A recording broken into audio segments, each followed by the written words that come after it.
संस्कार की बातें चैनल में आपका स्वागत है। दोस्तों, आज मैं आपको सुनाने जा रही हूँ सावन मास महात्म की कथा का 10वां अध्याय।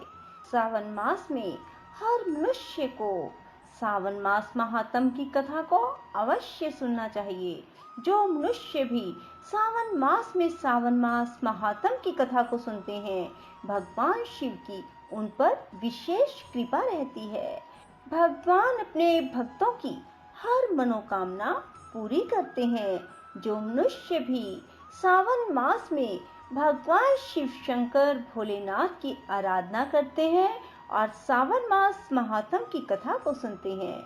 यदि आपने हमारे YouTube चैनल संस्कार की बातें अब तक सब्सक्राइब नहीं किया तो जरूर करें और बेल आइकन दबाना ना भूलें, ताकि आपको हमारी आने वाली सभी वीडियोस की जानकारी सबसे पहले हो सके। दोस्तों, वीडियो को पूरी सुनने के बाद कमेंट बॉक्स में जय शिव शंकर भोलेनाथ जरूर लिखें। बोलो शिव शंकर भोलेनाथ की जय हो।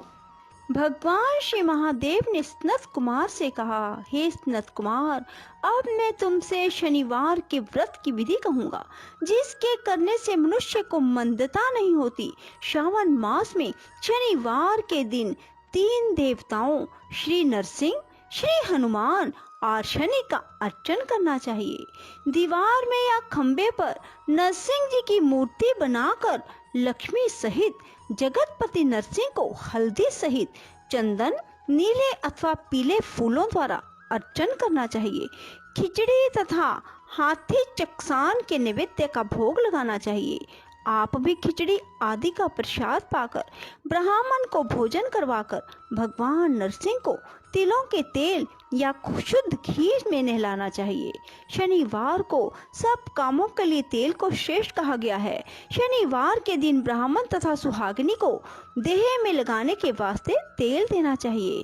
शनिवार को स्वयं सपरिवार देह में तेल लगाकर स्नान आदि से पवित्र होकर उड़द की दाल की चीजें भोग लगाने के लिए तैयार करनी चाहिए।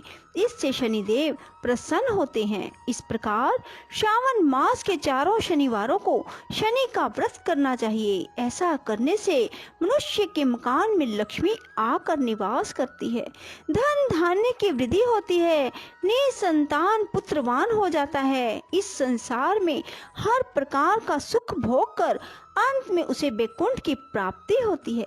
भगवान नरसिंह के वर और प्रसाद से उसकी दिगंतन व्यापिनी सुंदर कीर्ति होती है। हे सनत कुमार, मैंने तुमको भगवान नरसिंह का उत्तम व्रत बतलाया है। इस तरह मनुष्य को शनि का व्रत करना चाहिए। अब मैं तुम्हें शनि के व्रत के संबंध में बतलाऊंगा। ध्यान पूर्वक सुनो। एक लंगड़े ब्राह्मण या उसके ना मिलने पर किसी अन्य ब्राह्मण को तिल का तेल मरकर गर्म पानी से स्नान करवाकर ऊपर नरसिंह जी के व्रत में बतलाया गया भोजन करवाकर शनि के प्रीत्यर्थ तेल, लोहा, तिल, उड़द और कंबल का दान करना चाहिए। इससे शनिदेव प्रसन्न होंगे। मन में ऐसा विचार करना चाहिए। शनिदेव को तिलों के तेल से नहलाना चाहिए। शनिदेव की पूजा के लिए तिल, उड़द तथा चावल उत्तम माने गए हैं। हे सौम्य, अब मैं शनिदेव के ध्यान के संबंध में बतलाऊंगा। आप सावधान होकर सुनो। शनिश्चर का रंग काला है, गति मंद है, कश्यप गोत्र है। शनि का जन्म सौराष्ट्र देश में हुआ। सूर्य नारायण वरदाता है। इंद्र नीलमणि सूर्य नारायण पुत्र वरदाता है। इंद्र नीलमणि तुल्य कांतिमान है। बाण, धनुष तथा त्रिशूलधारी है। गिद्ध की सवारी है। यम अधिदेवता है। कस्तूरी, अगर, चंदन, गुग्गल और नैवेद्य में उड़द की खिचड़ी प्रिय है। शनि के अर्चन में लोहे की प्रतिमा बनानी चाहिए। दान देने के लिए काले रंग का ब्राह्मण उत्तम है। उसे 2 काले कपड़े, काले रंग की गाय बछड़े रहित दान में देनी चाहिए और प्रार्थना और स्तुति करनी चाहिए। ध्यान पूर्वक सुनो। राजा नल का राज्य जब चला गया था तो राजा नल ने शनिदेव की आराधना की थी। शनिदेव ने प्रसन्न होकर उन्हें दोबारा राज्य प्रदान किया।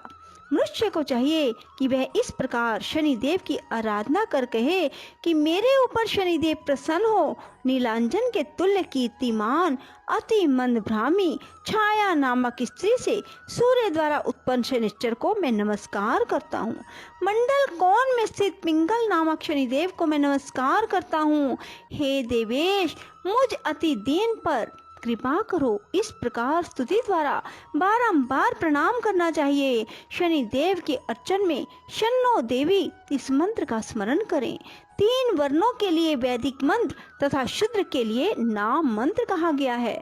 जो प्राणी सावधान मन से विधि द्वारा शनि देव का अर्चन करता है उसे स्वप्न में भी किसी प्रकार का भय नहीं सताता। हे सौम्य, तो मनुष्य इस प्रकार व्रत को करेंगे और श्रावण मास के प्रत्येक शनिवार को भक्ति सहित अर्चन करेंगे, उनके यहाँ शनि द्वारा कभी पीड़ा नहीं पहुँचेगी। शनि जन्म राशि से पहले, दूसरे, चौथे, 5वें, 7वें, 8वें, 9वें, 12वें स्थान में हो तो सदा पीड़ा पहुँचाते हैं। उनकी शांति के लिए मनुष्य को शाम अग्नि मंत्र का जाप करना चाहिए और शनि की प्रसन्नता के लिए इंद्र नीलमणि का दान करना चाहिए। हे विप्र, अब मैं तुम्हें श्री हनुमान जी को प्रसन्न करने की उत्तम विधि बतलाऊंगा। श्रावण मास में शनि के दिन श्री हनुमान जी के प्रीत्यर्थ अभिषेक तिलों के तेल द्वारा रुद्र मंत्रों से करना चाहिए। तेल मिश्रित सिंदूर को उनकी देह में लगाना चाहिए। जपा, अर्क, मंदार माला से अर्चन करके नैवेद्य के लिए उड़द के बड़े अन्य उपचारों द्वारा यथाशक्ति भक्ति और श्रद्धा द्वारा अर्चन करना चाहिए। हनुमान अंजनी सुत वायुपुत्र महाबली रामेष्ठ फागुन सखा पिंगल अमित विक्रम अवधिक्रमन सीता शोक विनाशक लक्ष्मण प्राण दाता तथा दश गिरवदर्पहा, इन 12 नामों को जो सुबह उठकर पढ़ता है उस मनुष्य को कभी कष्ट की अनुभूति नहीं होती, उसको संपूर्ण ऐश्वर्य प्राप्त होता है। इस प्रकार श्रावण मास के शनिवार को जो मनुष्य हनुमान जी की आराधना कर लेता है उसका शरीर वज्र के तुल्य मजबूत हो जाता है और कार्य करने में तेजवान हो जाता है। वह बुद्धि विवेक से विभूषित हो जाता है, उसके शत्रु नष्ट हो जाते हैं और मित्रों की वृद्धि हो जाती है। श्री हनुमान जी के प्रसाद से वह पराक्रमी और वैभवशाली हो जाता है। श्री हनुमान जी के मंदिर में बैठकर जो प्राणी हनुमान कवच का 1 लाख पाठ करता है वह अनिमा आदि सिद्धियों का साधक हो जाता है। उसके दर्शन से यक्ष, राक्षस और बेताल तुरंत भाग खड़े होते हैं। शनिवार को पीपल का स्पर्श और अर्चन करें। शनिवार को ही पीपल का स्पर्श करना चाहिए, इसके अलावा और किसी दिन पीपल का स्पर्श बिल्कुल ना करें। शनिवार को पीपल का स्पर्श करने से सब रिद्धियां बढ़ती हैं। वैसे तो पीपल का अर्चन 7 दिन करना चाहिए, परंतु श्रावण मास में अत्यधिक करना चाहिए। बोलो शिव शंकर भोलेनाथ की जय। राधे राधे, जय श्री कृष्णा। बंधुओं, यदि आपको हमारी वीडियो पसंद आए तो इसे लाइक करें और शेयर भी जरूर करें। धन्यवाद।